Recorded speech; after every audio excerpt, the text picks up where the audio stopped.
Hello, Namaste, Adab, welcome to my channel. In today's video, I want to talk about a subject that I have been thinking about for quite some time. I want to talk about Indian proverbs, quotes, idioms, and sayings.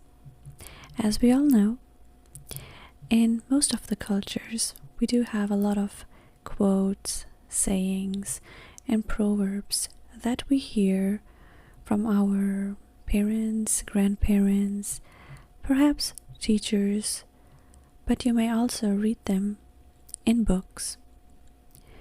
Now, personally, I believe that there is always some truth to those sayings.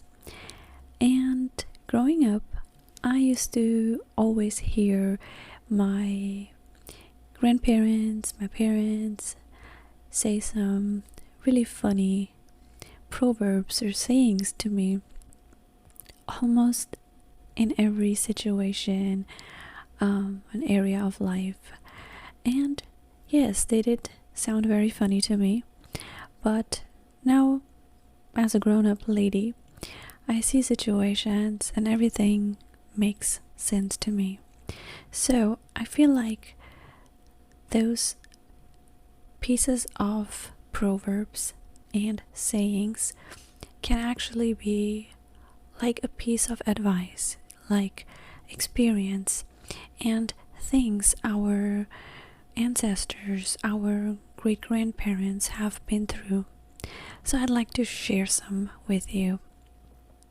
I will be telling you the original version, and with that the translation and also the explanation. And I hope you don't mind me snacking, because these kind of topics are really very interesting to me, and I just get super cozy and comfortable, and to me I feel like I am sitting facing you and talking about these idioms, and so I just want to like snack a little. So if you don't mind, let me show you what I'm going to be snacking on.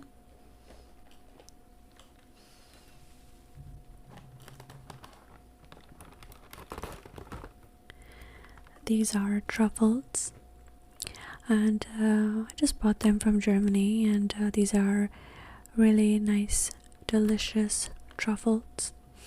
And I haven't really eaten these. I have a packet of truffles made with alcohol, and these are without alcohol, because we want to make sure I don't doze off while reciting these interesting proverbs to you. So let me just give you a look inside the packaging.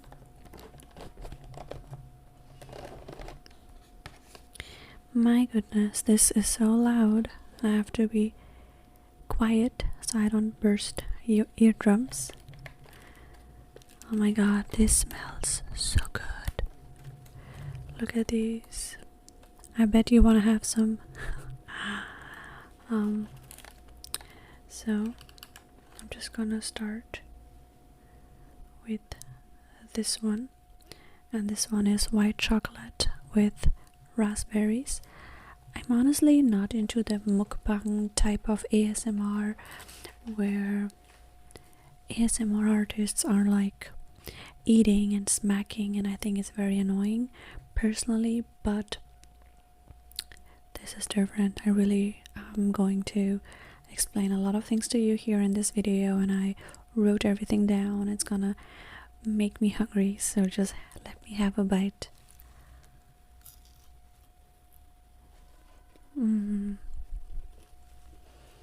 Look at that.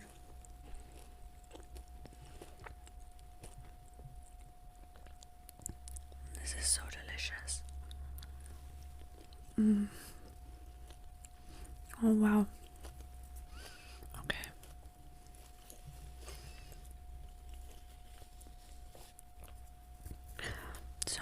have everything written down just because I don't want to waste any time, and I want to make sure I keep it under 30 minutes.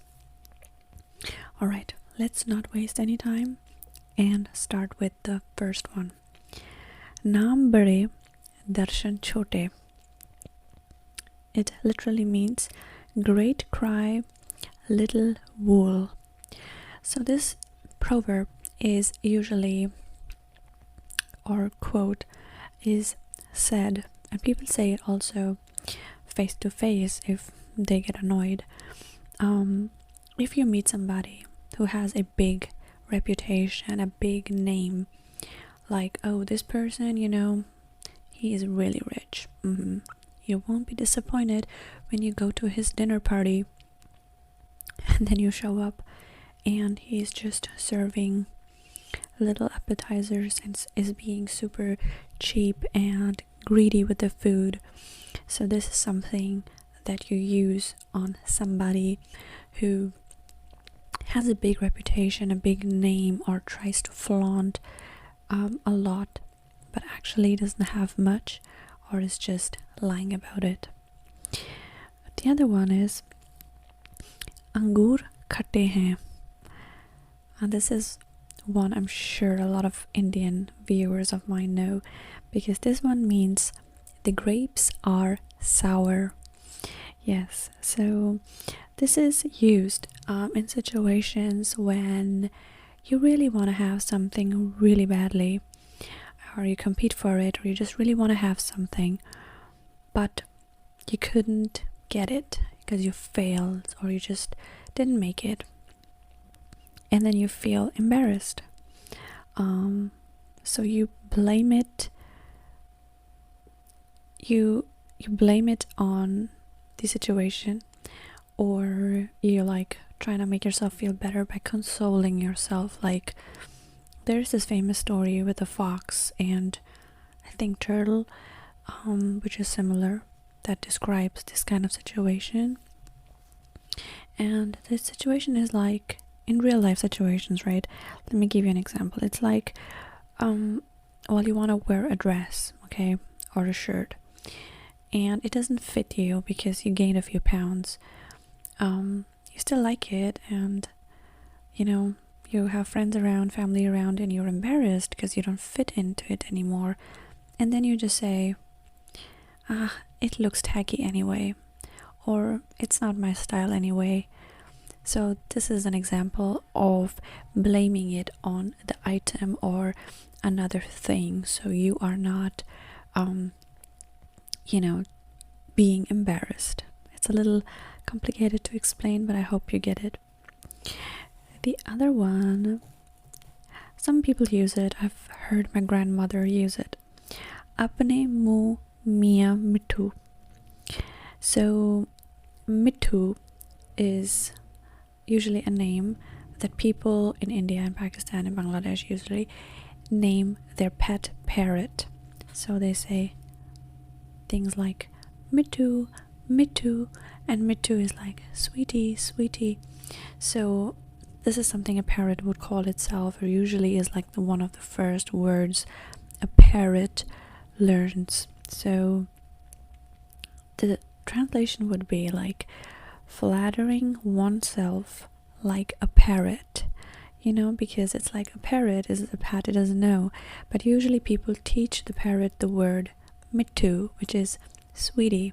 So the parrot is technically calling itself sweetie, and this quotation is used usually for people who are very, very self-centered, even narcissistic, and they just feel like, oh, they are the center of attention, and they keep bragging, and they just keep giving themselves compliments. So I really like this one because it really has a backstory, but I think this is one of those quotes that people from the West might not be so aware of. Another one is, and I personally started using this a lot because it's just so relatable. This one is called Bandar kya jane adrak ka swad.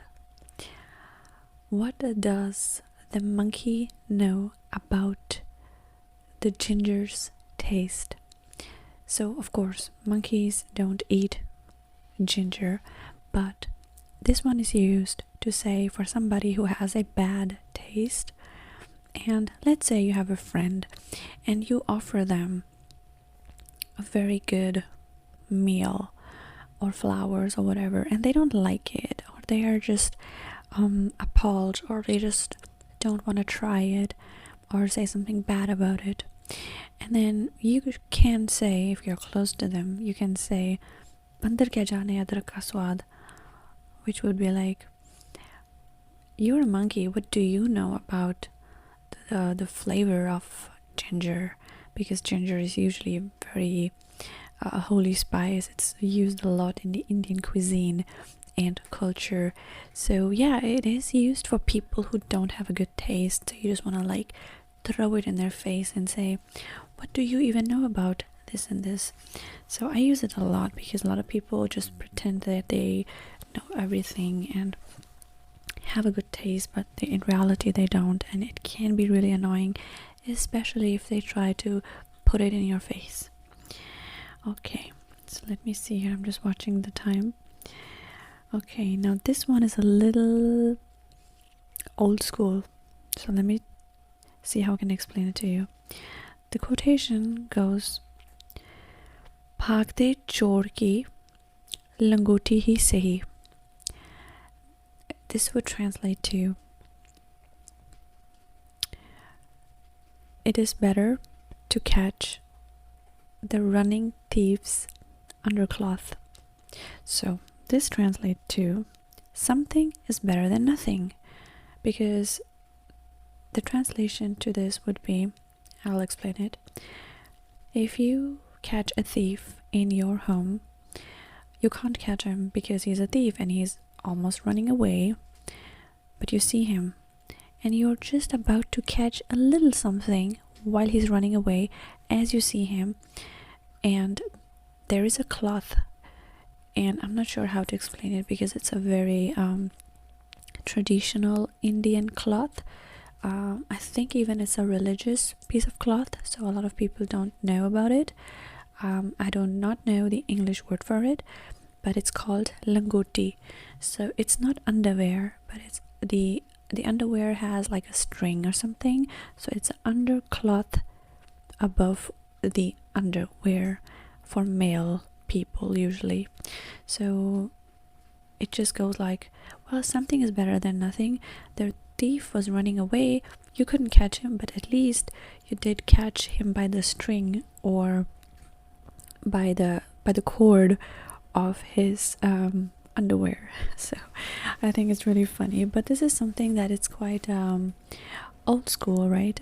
We wouldn't be using this so much these days, but yes, I do get to hear it a lot by the elder generation. Other ones I have, Behti Ganga mein haath dhona. So this is something you would say about a person who doesn't have good intentions. Okay, so let me explain. Behti Ganga mein haath dhona, which means washing your hands in the flowing Ganges river. It can be any river, right? But we say in this particular one, we say Ganga, which is Ganges. It's the holy river, it's the holy water for Hindu believers.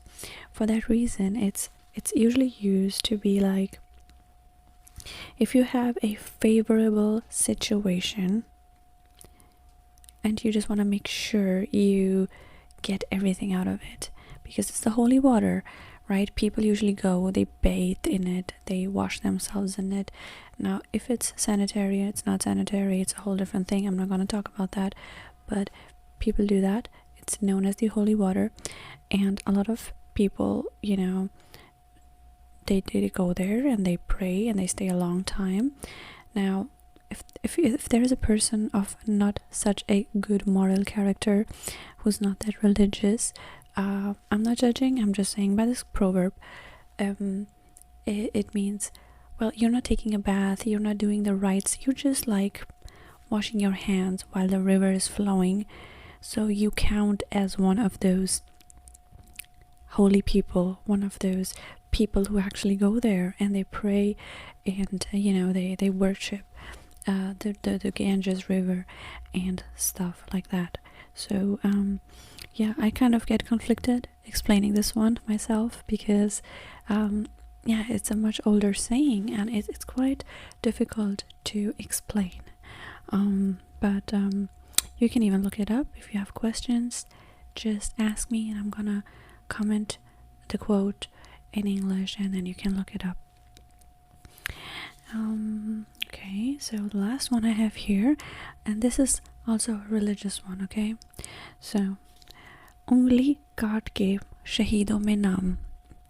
Ungli kaat ke shaheedon mein naam.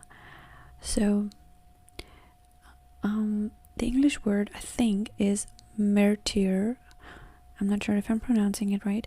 Mercier, person who sacrifices his life for religion, or I don't know, for any good purpose.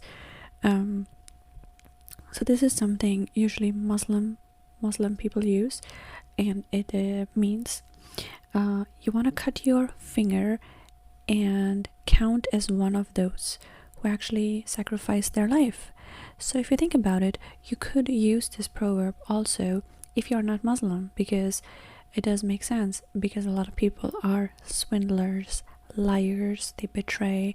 And I think in nowadays society, there are many situations where people try to take advantage of other people, especially for fame, popularity, money, and so forth. So this is for people who actually don't do much, alright, or they fake stuff and they want to pretend as if they did everything, while the other ones, the real heroes, the real people who actually did something for the world, for the environment, for animals or whatever, they don't crave the attention. But yes, these kind of people do. So yeah, this was page 1, and let me have a look at the time. I do have some other ones, and I'm just gonna tell you the ones that I think are very unique, the ones that I like. Okay. दूर के ढोल सुहाने. दूर के ढोल सुहाने. This means if you hear drums from far away, alright, it sounds lovely. We're talking about the big drums. We're talking about the drums that people use at weddings in India and celebrations. If you've ever heard it, or if you've seen a video or a documentary, they do sound lovely from far away. As soon as they come closer and closer to you, or you go closer and closer to them, it gets really not pretty, and it hurts your ear, and you're barely able to understand the other person. So this one is very simple. The English translation to this would be, the grass is always greener on the other side. Alright, so I think everybody can relate with this one, because it's used a lot in a lot of cultures. Another one is, and my mom, she uses this one a lot. दूध का जला झाग भी फूंक कर पीता है. So, translation, once bitten, twice shy. So it just means, well, if you drink milk, I'm telling you the Hindi version, a person who burned his lips by drinking hot milk, the foam of hot milk, so technically not even milk, but the foam of hot milk, is very careful and blows every time into the cup having a sip. So it's very, I think the way this proverb is said in Hindi is very unique. So I just wanted to share this one with you, even though we have the English version of this available. Then we have कुछ तो दाल में काला है. कुछ तो दाल में काला है. So this means, basically going back into the older days, or even now, when women prepare their food in India and Pakistan and such, or especially lentils. You should check out my other video with the lentil recipe, by the way. When they used to make lentils, they used to wash them, because lentils usually have sometimes little pieces of rocks or stones or dirt in them. And this one is particularly saying there is something black in the grains, black in the lentils. Dal is lentil, but you could translate it to there is something black in the grains. And this one is said if you're washing your lentils and there is something black in it. Okay, so this one you use if you think something is off, somebody is suspicious, I don't trust this person, I want to do a background check. So this one is also very, very widely used, and I'm sure a lot of my viewers have heard this one before. Then I'm glad we'll make it in time. I have another one, which is Char din ki chandni phir andheri raat. This one is actually so beautiful because it sounds very poetic. So it literally means 4 days of moonlight or moonshine, after that a dark night. So it's kind of depressing, but it is true. It is true because it is said for people or situations that, especially teenager girls, or you are in a relationship with somebody, you broke up, you're back together, so you're like, wow, everything is so great, or that person changed, or I have money now, or whatever, so a few days everything is great, you're having fun, and then boom, it's dark again because that person didn't change, or that situation didn't change. So this one is also very widely known. Then I'm so glad I wrote these down because this would have been a lot to remember right now. Nach na jane angan tera.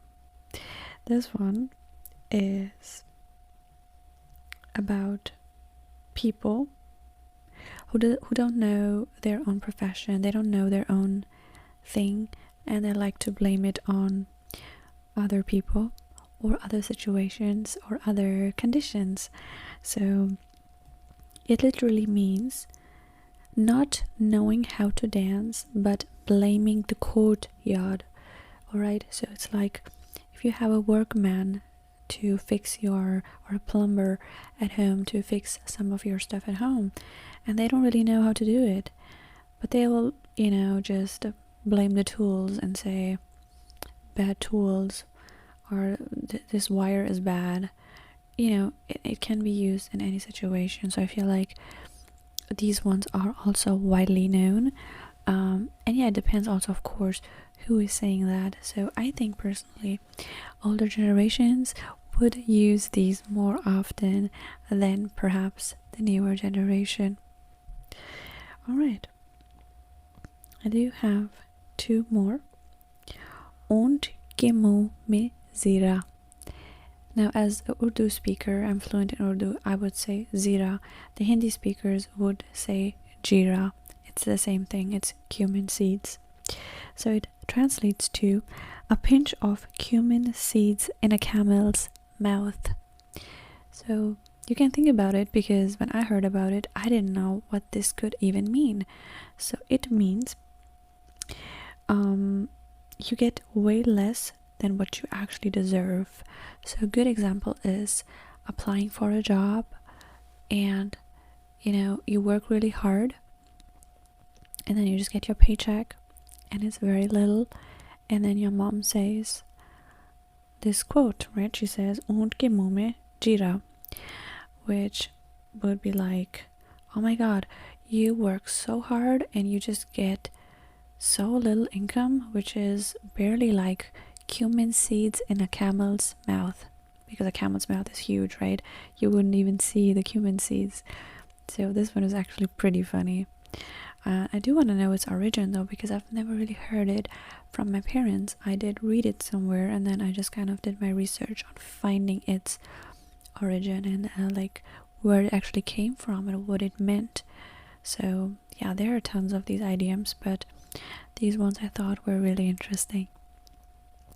And the last one I have for you is Dubte ko tinke ka sahara. So Dubte ko would be like, to a drowning man, anything can be a great help. Even a grain can be a great help. So it would mean like, if you are drowning, or if you are in a bad situation, if you are broke and you need money, and somebody gives you $5, and you're like, oh, $5, really? Then another person could say to you, "Dubte ko tinke ka sahara hi se," which means, come on man, you are drowning, you don't even have anything, so for now at least be grateful for that. Even $5 is a lot in your situation. So I think this one is also very true, and you know, I know most of these because I keep hearing them over and over again, and of course also because many times family members just love repeating those, and situations like these that I have just explained to you do show up in every human's life, today or tomorrow, and you can just use them.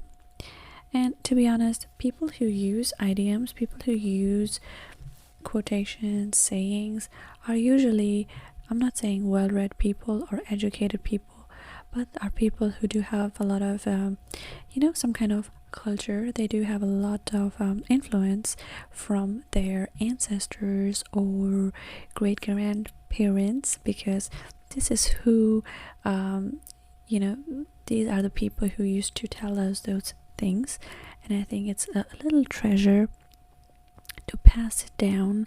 You don't have to pass down just monetary gains and materialistic things, but also little words of wisdom like these, I think, are very lovely and can be, transferred down to your children or loved ones, or even if you married outside your culture. I think it's very unique and sweet to share that and explain them where you come from and how things work and why we say certain things.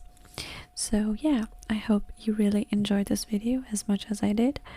I honestly got so lost in the video that I did not even had any more truffles, but oh well, at least I covered all of the proverbs and idioms I wanted to share with you guys.